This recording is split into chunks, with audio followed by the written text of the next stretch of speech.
Right. Hi, and welcome to Space Channel 9. I'm your host, Maddie Marie. What were you scared of as a child? Were you scared of the things that went bump in the night, or the monster in your closet? Perhaps your greatest fear was being all alone with no one to help you. So that's what we're talking about today. Children's horror, and why it is so effective for children, and maybe not for adults. Now dig on this. I'm gonna be honest. The only movie that has ever scared me my entire life, like actually effectively, was Coraline. I saw it when I was 8 or 9 years old in the theater with my dad, and I was terrified for like, I don't know, a week and a half to 2 weeks of like sleeping in the dark of my room.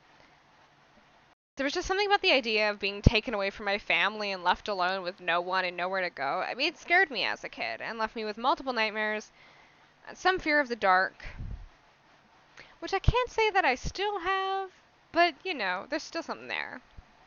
I mean, to be frank, children's horror is always really supposed to have a lesson of strength or a bravery for kids to take with them throughout their life. So when I read Coraline, I did read it.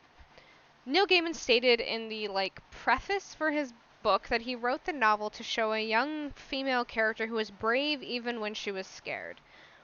And that's extremely evident when reading and watching the Coraline kind of, I don't know, I would say like duology, because I feel like the movie has some things that the book doesn't, and the book has some things the movie doesn't. She's terrified when she goes back to save her parents, but she has no choice and thusly must go through it despite her fears. So this is where I kind of get into Coraline. Coraline plays on some of the most fiercest fears that we have as children. We're afraid of being alone, no matter who's around us. It seems better than being in the dark, right? We fear being treated as less than people because children's opinions and wants, they don't matter as much as an adult's. At least that's how we feel when we're kids. We feel that we don't have a voice and that a parent telling you that they know best is, for lack of a better term, kind of bullshit. We fear being preyed upon by people who could use us to their advantage. You know, and I'm not trying to be uncomfortable, but when you're a kid, you know, now you're taught to stay away from strangers and people who could do things to you. And in a way, Coraline is an effective kind of narration of all of that. Every one of these things happens in Coraline. So, I'm just gonna get into the plot real quick so you know what happens. If you haven't seen it or read it, it's fine. I'm just gonna do a brief overview of what happened in the book. So, Coraline focuses on a young girl named Coraline, and she moves into this apartment complex with her parents. And she has a bunch of like eccentric neighbors and stuff. But when she kind of hears something in the night, she sees this door. Well, she sees the door first. Sorry, I'm going by the book's evidence, not the movies. So she sees like a door. And in the book, it's a full door as opposed to like a little door. Because if you ever seen the movie, there's like a little door. But in the book, it's a full door that's kind of locked. And Coraline asks her mom for the key. So she opens it and there's like nothing there. It's blocked off. But then she opens it one time at night and there's a corridor.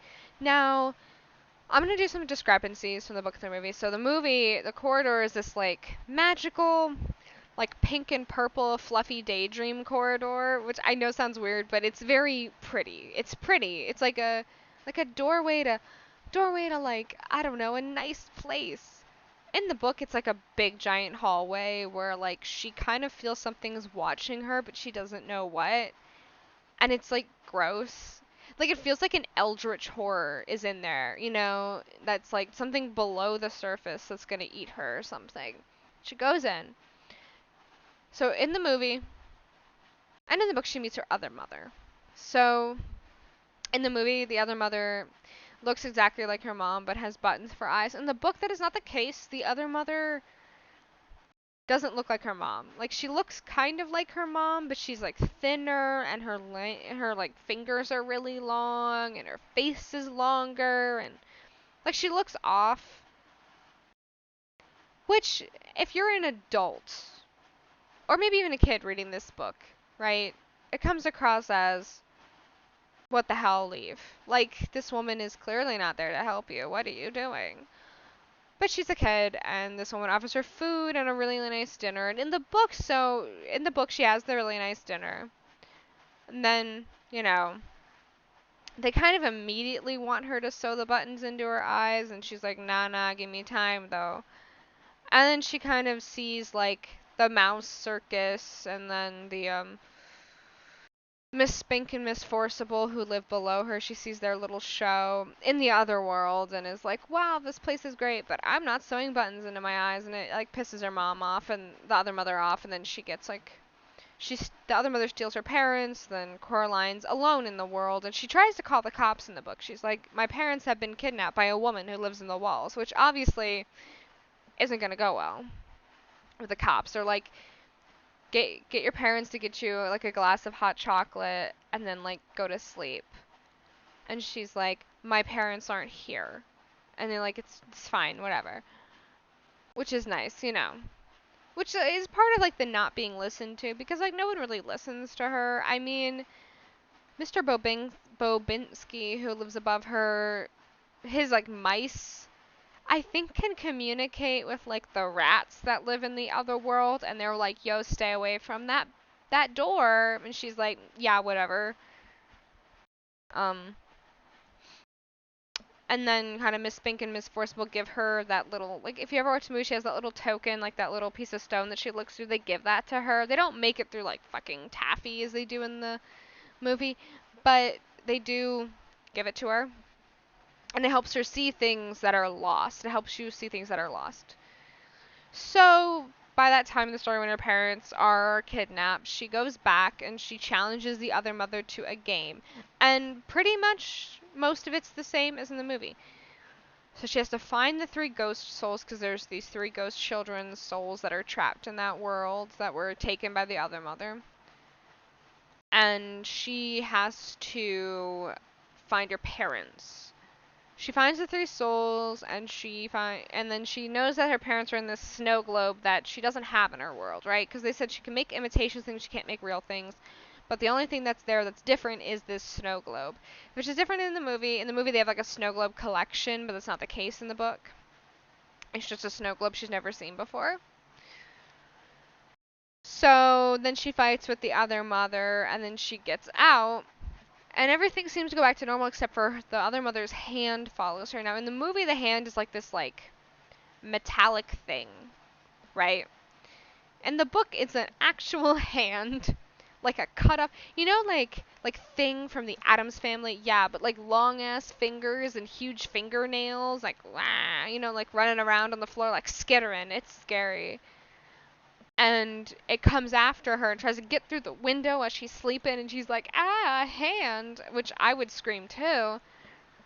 And then she like bulks up the courage and deals with it. She makes this picnic, and the hand jumps on the picnic table, and she kind of like wraps it up and throws it down the well with the key. In the movie, there's this kid named Wyborn. He's not in the book, which honestly I think takes away a lot from the message of like a little girl alone, because like Wybe helps her, and I don't think she needs the help, but I guess they wanted maybe to have like, I don't know. Maybe they wanted to have the appeal of like little boys to come watch the movie because they thought that little girls wouldn't be big enough of an audience or something, or I don't really know what they were thinking, but YB is in the movie but not in the book. Yeah. So that's kind of the plot. And then at the end she's kind of like everything's fine and she feels safe to live in that house, which like before I get into anything else, I would never live in that house again. I would demand to be moved, or I would like hike my ass somewhere else because I am not staying in that place. Where like there's an eldritch horror in this hallway and this like fucking evil witch woman, Beldam, who lives in like an alternate dimension of my home. I don't think I'm staying. I think I'm leaving, But she doesn't demand to leave because she's, I guess, braver than I don't know, if like one bad thing happens where I live, I'm like, yo, I'm moving. That's how I feel. So like, my personal experience with it is Coraline terrified me as a child. I was scared of being alone a lot of the times, and not anymore at all. Mm. I was scared of being taken away. I was scared about like not knowing like reality from fiction and having nowhere to go, right? Because like how do you know that when you come back to your world that it's your world if there's a copy of it? You don't know how many copies there could be. I mean, I guess that gets into the like idea of like a metaverse, but that's not what I feel this book is about. The monster, meaning like the other mother, was scary to me too because I trust my parents. I'm one of those people. I have a seemingly decent relationship with my parents, and I would trust them. I would trust them wholeheartedly, for the most part. And the idea of someone pretending to be my mom and then using that against me scares me, and did as a child. I think reading the novel as an older individual does make it lose some of its like scariness. I mean, but that's okay because it really isn't meant for like a depression-ridden 21-year-old who's attempting to finish college without like basin jumping off a building. Like it's not for me, and I get that. But at one point it was. I mean, I read the book when I was in elementary school, because I think it was, when you're in elementary school and the teachers have teacher libraries. I had like a teacher, the teacher had this in her like little teacher library, and I read it. I enjoyed the novel for for what it was when I read it this time, because now I own it. I bought it for this to read. Um, it's really short too. Let me look. It's 160 pages of like pretty big print. So it's not like an effort to get through. It's not going to slog your day down. And I know you might think, "Oh, it's a child's book," but it's good horror, I think. Yeah, I mean, I felt like there was much more nuance in the film and that, but that didn't take away from like the fact that it was a scary like book or movie. Like the book was still scary. There was more things that I liked in like the book. For instance, and without spoilers. I mean, if you don't want spoilers, I suppose just don't listen to this part of it or whatever. But like the other father turns into this like thing, this like mass of flesh that like has no choice but to try to kill her in this basement, and it's kind of scary because that's like freaky as hell. There's illustration in the book. There wasn't an illustration of that, and I kind of wanted there to be. Like there's other illustrations that are like a little bit freaky, but I wanted there to be an illustration of that like thing in the basement. I just wish I could have known what it looked like. um but yeah, nuts. What else is there? The Bobinski thing, if you remember from the movie, if you've watched the movie, where he's like a rat man, he turns to like he's just a man made of rats. That's in the book, and it's really well done in the movie. Loved it in the movie. The Miss Pink and Miss Forcible thing is like kind of similar. There's a little bit of differences, but it's okay. Oh, excuse me. Overall, I'd say it was it's a good book. It's a good book, and like the aspects that scare a kid, which are like the, being alone and having to fight something you don't understand, is good. It's very well done. I mean, when I was a kid, I was scared, so I feel like it did its job effectively. I mean, the movie, I think, did its job effectively. I also watched ParaNorman, which is also by Laika. So Coraline and ParaNorman were made by a studio called Laika. They're stop motion animation studio. They've done like I think they've done Coraline, ParaNorman, Box Trolls, Kubo and the Two Strings, which is really good. I don't know if there's any other ones, but those are like kind of the four big ones I know. And ParaNorman wasn't like scary, but its messaging was still the same for like kids, because Norman is an outcast. So he's a kid who can speak to ghosts, and his uncle, I think, was the guy, also could, and he's been doing this like thing for every year to like keep this like ghost of this witch asleep, and it goes to Norman. He has to do it, but he kind of fails at it, so the ghost awakens, and these like zombies of these like colonial townspeople, um, come out of the ground. The reality is that it's really just a story about humanity being horrible, again, and kind of accepting people who aren't like you, right? Because it does focus a lot on the mob mentality. Like, the entire town turns against the zombies, and the zombies aren't really hurting anybody. They're not eating brains or anything. They're just like undead, and they like decide they're gonna like shoot him up, and they're gonna kill him. And they like mob mentality the crap out of it, and they like force these zombies into this townhouse, and ParaNorman and like his friend and his sister and his friend's brother are in this townhouse looking for like history on the witch, and like I feel like I say like too much, sorry. You realize that the townspeople, they're just like, we just want to be dead, like we just want to die. And we when they can finally talk, they said like they were scared. They didn't understand her, and they were scared. So, I mean, I don't think the answer to not understanding something is to kill it, but if you think about, the witch trials and like the type of women that were often killed during witch trials, it was the kind of women that like people didn't understand, like, spinsters, women who had never been married and didn't have kids. Of course they're evil because they're not like us. People turn their neighbors in. Like, I don't like Betsy. Betsy's a witch. Like, it's about, not liking someone and not understanding them and thusly taking out your rage on them. And that is what the story is, and kind of accepting that you're different and that's fine. That's a good message for kids. It's not really a scary movie, so I feel weird putting it onto the idea of like children's horror, because I feel like children's horror is more like stories to tell in the dark, and like Goosebumps and stuff like that. That's really focused on like children's horror. Like, I watched the Goosebumps stuff as a kid. Um, like the only one I really remember is the one about masks, where she puts on the mask and it starts to like meld to her face. I don't remember the name of it.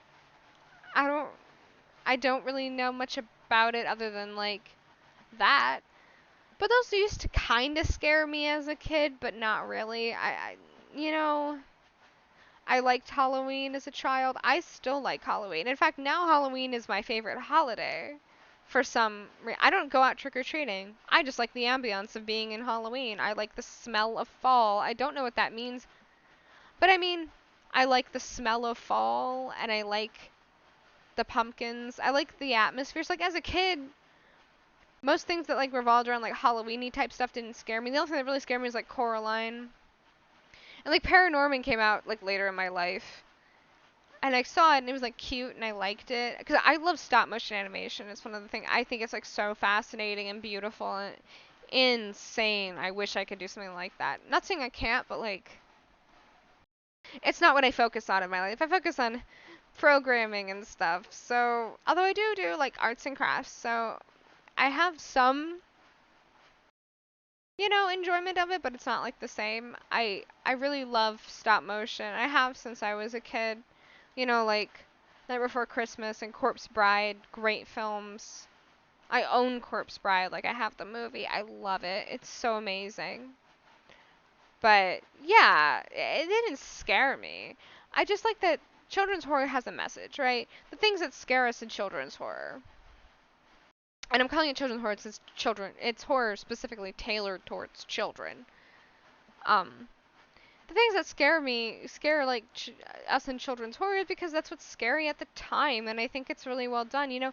Being considered an outcast is scary for a kid. If you could speak to ghosts and no one else could, and you were the one being like, I don't know, treated like a freak, it's scary, right? Like, I think it's scary. I was never like I said, I was never an extremely popular kid, so I was already an outcast, so I never was scared of it. It just was my life, you know? like as a girl in game design, I'm still kind of an outcast. Not to get too into it, but I'm a double major.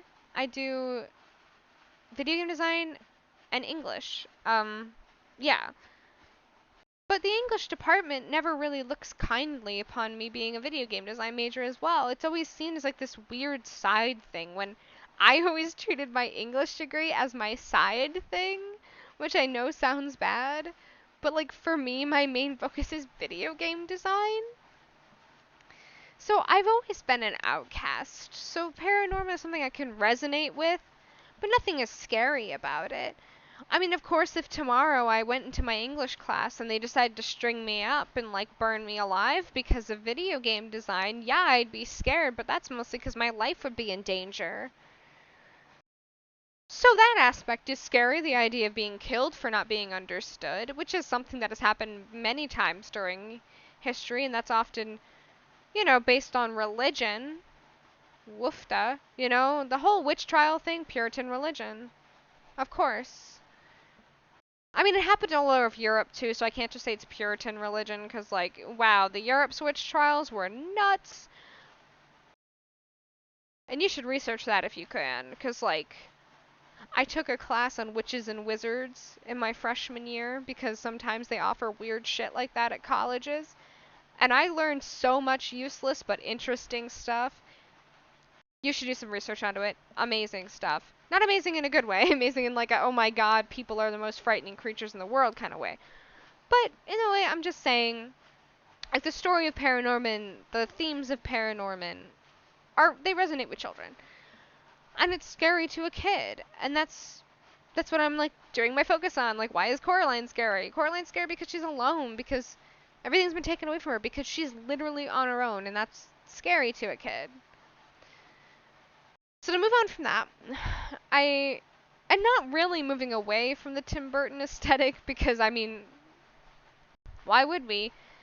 The game that I played was Little Nightmares. Now, if you ever like seen a clip or like pictures or even like character models from Little Nightmares, it really does look Tim Burton like.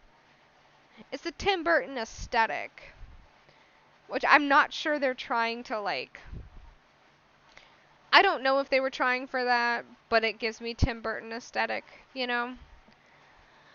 Uh, I'm not sure if this game is meant for children, if I'm gonna be honest. I don't know what the age range is. I mean, it can't be like super like old. I don't think it's mature. Might be. I doubt. I don't know why I didn't look, but I didn't. But it has the same themes as Coraline and like ParaNorman and stuff, so I felt like it was applicable. I'm not really sure what games are children's horror games. When I was a kid, I played Spy Fox and Putt Putt and like Pajama Sam. So I don't know. I also played like Space Channel 5 and stuff like that. So I honestly have no idea. My experience with children's games, Space Channel 5 is not a child's game. It's like a rhythm game. But with like Putt Putt and Spy Fox, they were like puzzle games for children. I don't know what a child's horror game is. So I went with something I felt like had a similar aesthetic. So the story is like you're this little girl in a rain jacket, and you're alone on this ship that's called the Maw. You're completely isolated, and you're trying to like, I mean, I think you're trying to get out. Like I mean, that's not really what happens in the end, but I assume that was the goal. It's a little confuzzling. What I like about this game is that each of the monsters and kind of like monstrous things you have to run away from, because there's really, I mean, you do kill some, I think, of them. Yeah, yeah, yeah, you do. I don't know why it's taking me so long to remember. Um, but it's not really like a super active horror game. It's a lot of running and hiding. It's puzzle solving, which I don't know how much of my playthrough I'm gonna put on of the game, but I got stuck on this jumping puzzle for about 10 minutes. So that was a thing.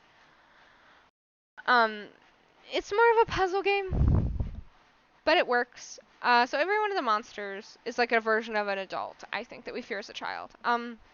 There's like this guy, and he's like a janitor or something, I don't know. I don't know what they labeled these things as. You don't really get names, but like I think people in their game theory shit, sorry, has named them like I don't know what, but I think they're supposed to have names. Mm. The guy with long arms and short legs. I feel like is a manifestation of your fears regarding being like taken or grabbed. You know, like that's what his goal is. He grabs people with his long, long arms, and that's like scary as a kid. You don't want to get nabbed in the night. Other adults like there's like these like the big fat people that like eat constantly in the mall. And they eat themselves too. Once again, I don't really know if this is for children. I don't think it is. I think it's more of like a, horror game from a child's perspective. Kind of like that one about the baby, which I can't remember the name of. There's like there's like a baby, and everything's from this baby's perspective, and his mom is like this like scary creature from his perspective. I'm sure you know what I'm talking about. It was big at one point, but just kind of is no longer big. Um, yeah. So, there's like these big people who eat, and then like when they're like, I assume die of overexhaustion and eating too much, they get chopped up and turned into food themselves. Mm? And that I guess that's the circle of life on the maw. And then there's like the geisha, which is like she's like the madam of this place, although it's not a brothel, so I know that the term doesn't work the same. There's like different characters. There's a lot of game theory stuff, more than just that game theory like channel. So if you want to know more about like what people think these things are, that's totally fine. You could go watch those. But like I said before, I'm an English and game design student, so I can get philosophical, but I'm not gonna like break it down for 2,000 years like they do. Especially when like my voice is already cracking. I personally think the ending monster, which is just the geisha woman, is a representation of like every child's fear of getting older and kind of becoming the adults around us, right? Because I think the little girl in the raincoat. Because, okay, in the second game's narrative, we see there's like a time loop going on. I'm not going to get too into it, but there's a time loop going on. So, like, the boy that's the main character in the second game turns into the Thin Man who chases him. So it's like a circle of time. So I'm assuming the first game works the same way, where it's like a circle of time. Because in the end, right, she kills the geisha and then gains the geisha's powers. So I'm just assuming that this is like an older version of herself that she kills and then just becomes that, and it's like the cyclical nature, but I think it's just a representation of like the cyclical nature of humanity, where like as a kid, we're like, I'm gonna do something so different from my mom and dad. I'm gonna be so original. And then we kind of just become our parents in a way, and we feel like pretty shit about it. And that's a harsh reality to understand, but like as a kid, I mean, you don't want to be your parents, honestly. Like you might, some people love and like are like, I want to be like my mom and my dad, but like some people are like, I don't want to be like my mom. I don't want to be like my dad. I want to be me. And then we realize that that only goes so far in the modern world where you're expected to make a lot of money just to live. You gotta do what you gotta do, and sometimes that means you become like your parents, and it's not great. Other than the main story and kind of how that represents children's horror and how there are just elements, about like, like she has the fear of getting hungry. Like she gets hungry and then she's starving and she eats things on the ship, which might be people meat. We don't know. There's a lot of aesthetics. It's Tim Burton-esque, like I said. And there's a lot of darkness. It's one of those games you gotta like slide it for like brightness, and then you can't see like crap sometimes. So that's annoying. Um, it makes it scarier. I think like what really worked for me, like that actually made me scared, was just the chase scenes.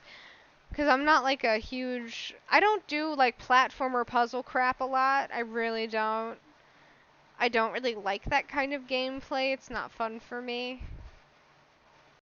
But to be honest, I was actually like nervous as hell, and I would shake when I got to those like running scenes, and that worked for me.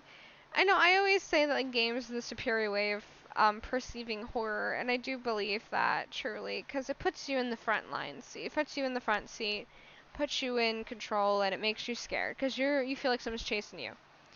Which I know is like more so now with like all the AI, not AI, oh my god, like Oculus and everything like that that's coming out. But I don't know. Children's horror isn't the same to me. Children's horror is meant to invoke messages and kind of, in a way, teach a kid how to like understand the world, but in a way that almost like scares you straight. I don't know how to describe it. Like it's like scary, but for a kid, but it also teaches them that like, it's okay to be scared. It's okay to be scared. You don't have to be strong. You don't have to be, like I get scared at serial killer stuff. I do, legitimately. I do. I'm always scared. I'm scared of people because that's my fear. Because there is no creature in the world that is capable of what I believe a human is capable of. And in a way, children's horror teaches that. It teaches that, yeah, these things are scary, but the reality, like ParaNorman, the reality is that people are the scariest things, right? Like those zombies didn't do anything in that movie. They weren't doing anything. They regretted what they did. They were scared. But the people who were actually doing things was the entire town that was acting like a giant mob with their mob mentality, deciding they were going to shoot everything in sight and just kill people and things because, I don't know, it's a Monday and that's how I feel. As a gun-toting country, I'm sure we can understand that that's why they feel that way.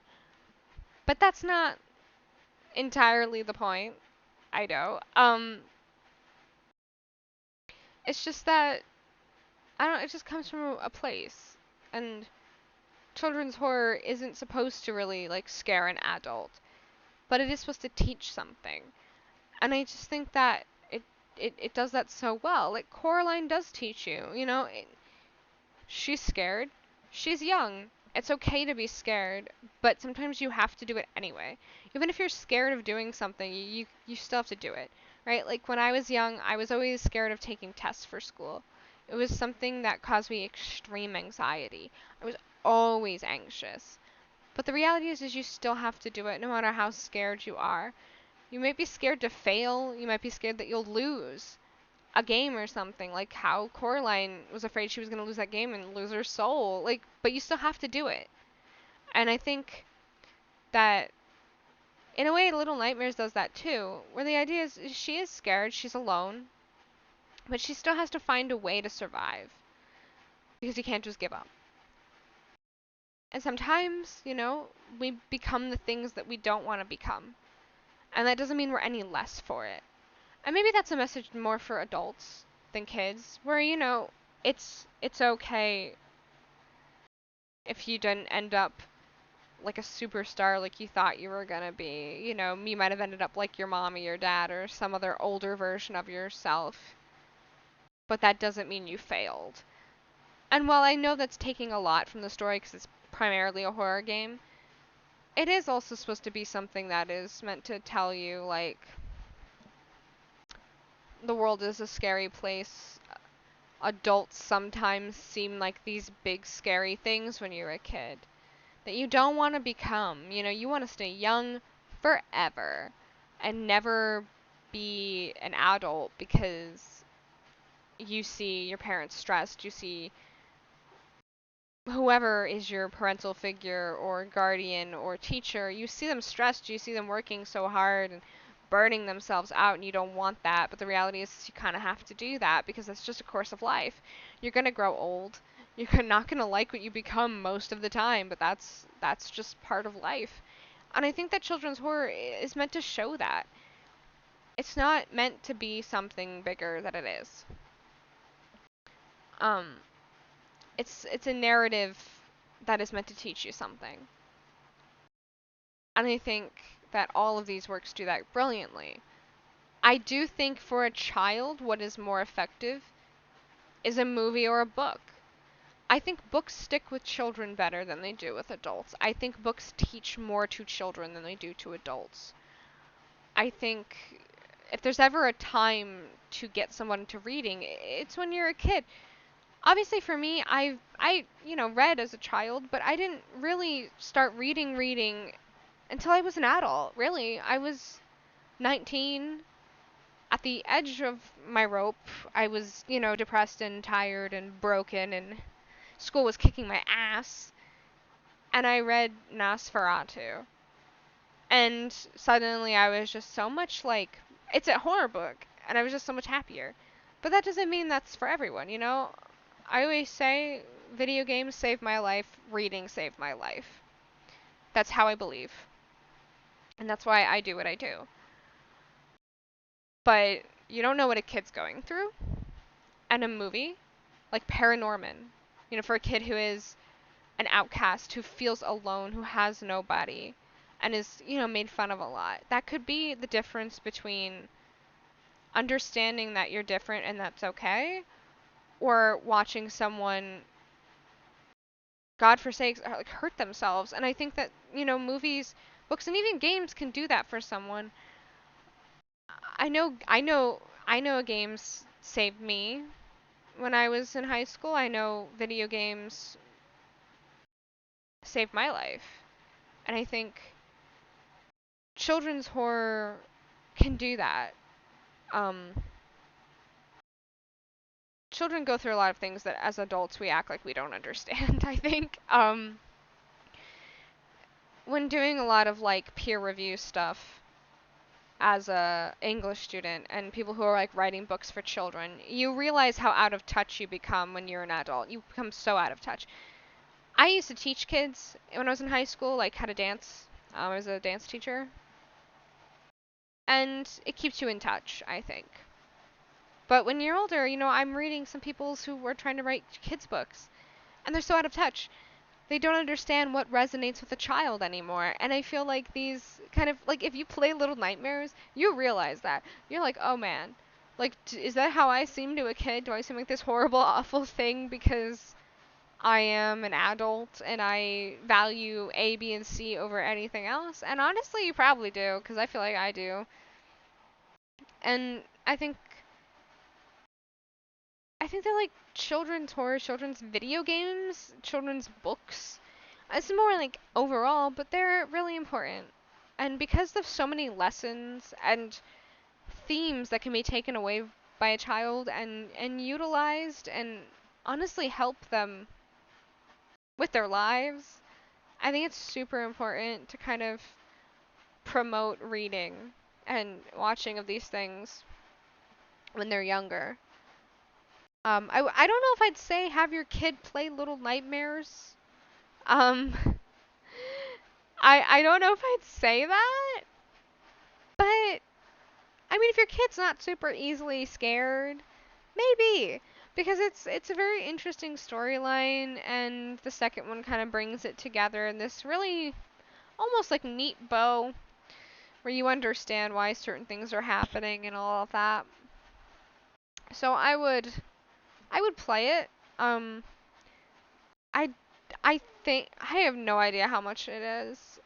I got it like I got it because my dad got a Humble Bundle and he didn't want it, so he gave it to me, which tends to be where the trash of my brother and my father go to me. So I don't actually know. like how much it is. I can't imagine it's expensive. I think at most it'd probably be like $25. So it's not that. I can't imagine it's really that expensive, but it's very good, and it has a lot of cool kind of deeper lessons that I don't think a lot of like. I don't think game theory people kind of go into it. Game theory people go into like the theory of the game and what's happening in the game, but like overall we see that it is like a story of a child becoming an adult. It's, I feel, a coming of age in a dark world. And in the second Little Nightmares game you see that more so where like the adults are like entranced by the TV and everything like that. And I mean it's definitely a criticism on society.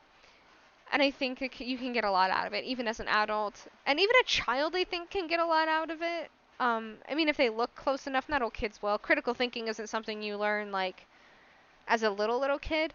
But like a middle schooler, yeah, they would really, really, I think, be into this. So, kind of go into that. Explore that. It's super important. Children's anything is super important. There's a lot of neglect for children's entertainment that isn't like crap, I think. And I think like a studio movies are not crap. I think like Neil Gaiman's book is not crap. I think for like, a kid that's almost done with elementary school, starting middle school, stuff like this is really good for them. Get them reading, get them watching things that have actual themes and storylines as opposed to like SpongeBob SquarePants, which I'm not trying to dig on, but, isn't exactly what I'd call an educational program. I mean, and I watched crap when I was a kid. I watched, like, Sweet Life of Zack and Cody. So it's not like I have much, like, room to talk, but, I also played a lot of educational games as a kid. My parents also made me do summer workbook stuff. So I was constantly getting education jammed down my throat. And I'm not saying that's what you should do to your kids. Um, but kind of get them on that thought process and maybe get them learning through books and movies and games. Games are a great place to learn. You can learn a lot from video games. I think the storyline of Little Nightmares is really deep and extremely critical of, the current civilization that we live in. And I think if you want to kind of delve into that, it'd be very fascinating. I don't know how many people have done like theories about it, but I don't feel like they have. I know this isn't exactly like my other ones talking about like why we think it's scary, but I just wanted to say why it works, like children's horror works. Absolutely. And while it may not work because I'm older, it worked when I was a kid. I never like went off on my own, and if I ever did, I mean I had really like protective parents, I still do. But if I ever went off on my own, I was terrified I was going to get like kidnapped. I had really irrational fears as a child. But yeah, I think it's extremely effective with regards to adults as well. Children's horror just works, I think. I think it also could help, like, if you're an adult and you have, like, a kid, like, read some of this stuff. Like, see the world through your child's perspective. Because, like I said, as a person who's been reading some people's, like, current in-working book titles as a student, people who are trying to write for kids, there's an out-of-touchness that happens when you're older. And, being a child, everything seems bigger, everything seems more insurmountable and scary, and there's a way to do that so effectively. So really just put yourself in the kid's shoes. I mean, honestly, I can't say as a young adult, because I don't, I mean, I'm 21. I don't have, like, more fears than I did as a child. Because I do. But I feel like these types of fears and stories that stick in my head, and have for many years, they just simply work. Coraline works. It just works. ParaNorman works on a different level. It may not be completely scary, but it takes that idea of like the things we fear and flips it on its head. Well, like the things we should really be scared of is the fact that adults are scared and don't understand their own children. Like, and that's a problem. They teach children that fear's okay, and if you put your mind to it, you can achieve whatever you want. And it's okay if you don't. It's okay if you don't achieve everything. You tried, and that's what matters. And I think these are the lessons that need to be invoked for children so much earlier than I feel like they are. And in a way that is learned on their own. You don't want a teacher who has a shoot for the stars, and if you land on the moon, that's fine, rev the hell. Or no, shoot for the moon if you land on the stars. I don't know. I don't know the thing. But it was on every teacher's bulletin board. You don't want a kid to learn like that. It's demeaning to a child, honestly. Have them learn it on their own. And you can do that through books, movies, and video games. It's great. That's all I really have to say about it. I think every one of these worked on a different level. And my Little Nightmares worked because, of ambiance and music and sound design. That isn't what's going to really capture a child's attention. A child wants something to happen.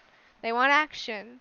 That's why the Coraline book's so small and things happen so much quicker than the movie. You want to keep a child's attention, and I think these all do that so well. Thank you for listening. See you next time.